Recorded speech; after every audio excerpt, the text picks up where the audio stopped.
வணக்கம் next gen channel நேர்களே, நான் உங்கள் அன்பான சயின்டிபிக் வேதிக் அஸ்ட்ராலஜர் அஸ்ட்ரோரஞ்சி பேசுகிறேன்.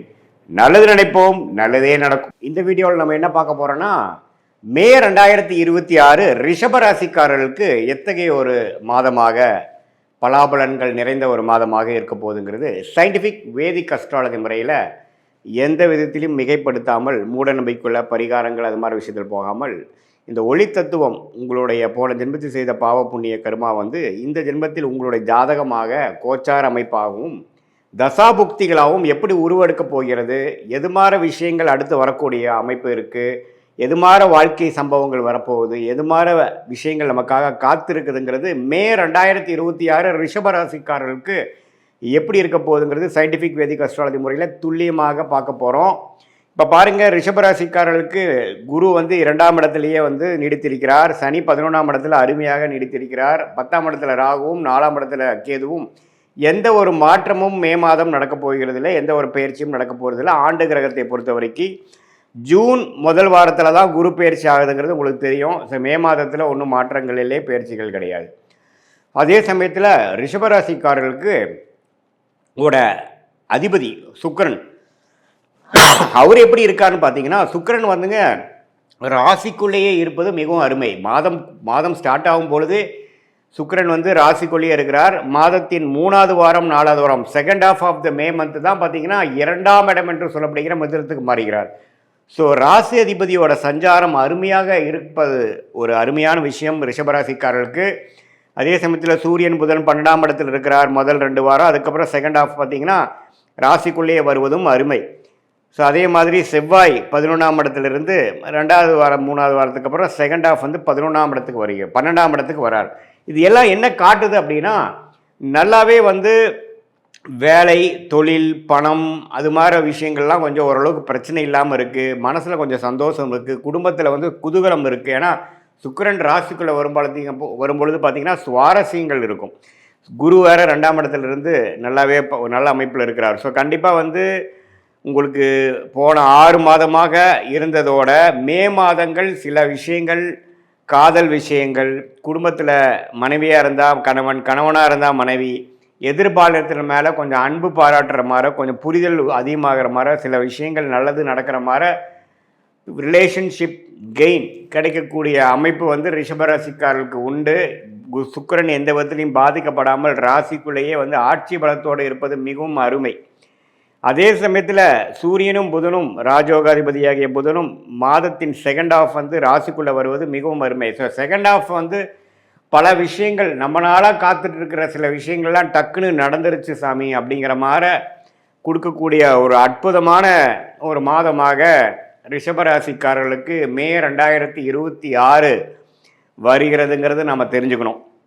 ஸோ இது ஒரு பொற்காலம்தான். ஏன்னா ராசி அதிபதி சனி பார்வை பெறாமல், ஆனால் என்ன இதில் 3ஆம் பார்வை சனி பார்வை பெறுகிறது. செவ்வாய் வேறு சனியோட சேர்ந்துருக்கு. இதில் அதனால் என்ன ஆகும்னா, கொஞ்சம் செகண்ட் ஹாஃப் ஃபஸ்ட் ஹாஃப் ஒரு சுமாராகவும், செகண்ட் ஹாஃப் இன்னுமே நல்லா இருக்கிற மாதிரியும் இருக்கும். ஸோ ஃபஸ்ட் ஹாஃபில் பார்த்திங்கன்னா சில ரிலேஷன்ஷிப் விஷயங்கள், குடுக்கல் வாங்கல் விஷயங்கள், பங்குதாரர்கள் விஷயங்கள், குடும்பம் அமைதி, அதிலெல்லாம் கொஞ்சம் பிரச்சனைகள் தீரும்.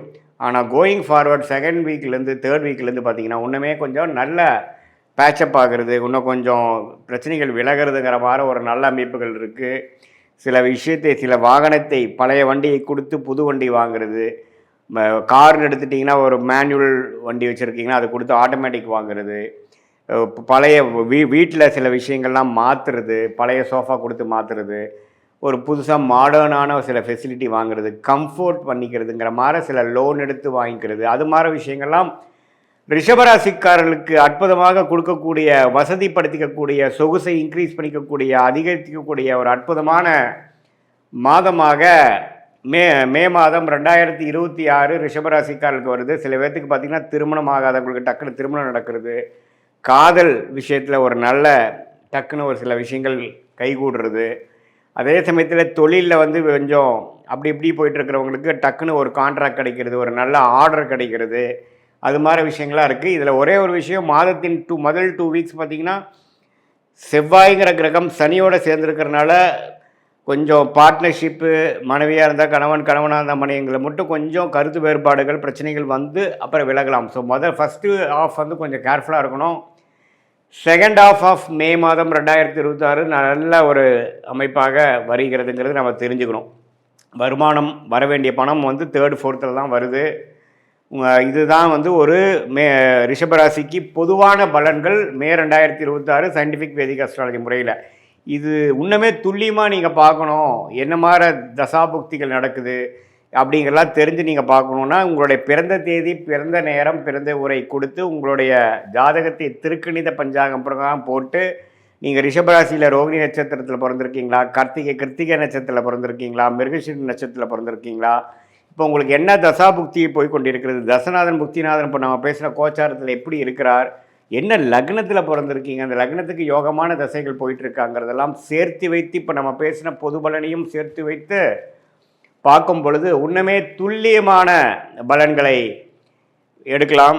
இன்னுமே அதை வந்து நம்ம வந்து அடுத்து வரக்கூடிய ஷார்ட் டேர்ம் எப்படி இருக்குது, அடுத்து வரக்கூடிய லாங் டேர்ம் விஷயங்கள்லாம் எப்படி இருக்குது, எந்த மாதிரி விஷயத்தில் கேர்ஃபுல்லாக இருக்கணும், எந்த மாதிரி விஷயத்தை வந்து நமக்கு பிராப்தமாக இருக்குது, எந்த நேரத்தில் நமக்கு நல்ல மாற்றங்கள் உண்டு, எதை எப்போது எதிர்பார்க்கலாம் அப்படிங்கிற விஷயத்தை நம்ம தெரிந்து கொண்டேனால் அதுக்கு தகுந்த மாதிரி வாழ்க்கையில் நம்மளுடைய எதிர்பார்ப்புகளையும் செயல்பாடுகளையும் அதுக்கு தகுந்த மாதிரி நாம் வந்து வடிவமைத்து கொண்டு அது பிரகாரம் நம்ம வாழும் பொழுது தேவையற்ற ஃப்ரஸ்ட்ரேஷன்ஸ், தேவையற்ற ரெஸ்ட்லெஸ்னஸ், தேவையற்ற அதிருப்திகள், விரக்திகள், அது மாதிரி விஷயங்கள்லாம் தவிர்த்து எது எப்போ நடக்குமோ அதை கரெக்டான நேரத்தில் கரெக்டான இதில் செஞ்சு எதையுமே நாம் அதிகமாகப்படுத்தி தேவையற்ற விரயங்கள், தேவையற்ற சமய விரயங்கள், தேவையற்ற பொருள் விரயங்களை செய்து அதுக்கப்புறம் பார்த்திங்கன்னா அடடா இது நமக்கு செட் ஆகலை அப்படின்னு தெரிஞ்சு அதுக்கப்புறம் கரெக்டான பாத்துக்கு வரும்பொழுது நமக்கு பணமும் போச்சு,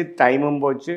நம்ம ஒன்றும் 1000 வருஷம் வாழ போகிறதில்ல. நல்ல ஒரு ஆயுசு இருந்தால் ஒரு 75-80 வருஷம் வாழும் பொழுது அது நம்ம வேலை தொழிலுங்கிறது ஒரு 30-40 வருஷம்தான் நம்ம வந்து உருப்படியாக பண்ண போகிறோம்.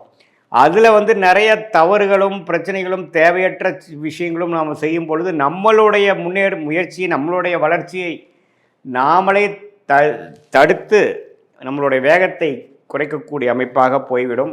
அதற்காக நம்ம இந்திய வேத ஜோதிடமாகிய சயின்டிஃபிக் வேதிக் அஸ்ட்ராலஜி முறையில் நம்ம வந்து உங்கள் பிறந்த தேதி, பிறந்த நேரம், பிறந்த உரை வைத்து உங்களுடைய திருக்கணித பஞ்சாங்கத்தில் ஒரு ஜாதகத்தை போட்டு பொது பலனையும் துல்லியமான பலனையும் சேர்த்து வைத்து பார்க்கும் பொழுது என்ன விஷயங்கள் எப்போ நடக்கும், எது டிலே ஆகும், எது வந்து நடக்கும், வேலையா, தொழிலா, அல்லது வெளிநாடா, உள்நாடா, அரசு உத்தியோகமா, ப்ரைவேட் செக்டாரா, எது நமக்கு செட் ஆகும், என்ன டொமைன் நமக்கு நல்லா இருக்குது, எந்த கிரகம் வலுவாக இருக்குது, எப்போ வந்து நமக்கு கல்யாணம் நடக்கும், எப்போ குழந்தை பெறும், எது மாதிரி விஷயத்தில் எப்போ பண்ணலாம், நமக்கு லேட் மேரேஜா, ஏர்லி மேரேஜா, காதல் திருமணமா, அரேஞ்ச் மேரேஜா, இது மாதிரி பிராப்தங்கள் நம்மளை காத்து கொண்டிருக்கிறதுங்கிறது துல்லியமாக எதையுமே மிகைப்படுத்தாமல் உள்ளது உள்ளவாறு நம்ம சயின்டிஃபிக் வேதிக் அஸ்ட்ராலஜி பார்க்கும் பொழுது வாழ்க்கையில் எதிர்நீச்சல் போடாமல் எளிதில் வெற்றி பெற முடியும் என்று சொல்ல விரும்புகிறேன். மீண்டும் மற்றொரு காணொலியில் சந்திப்போம்.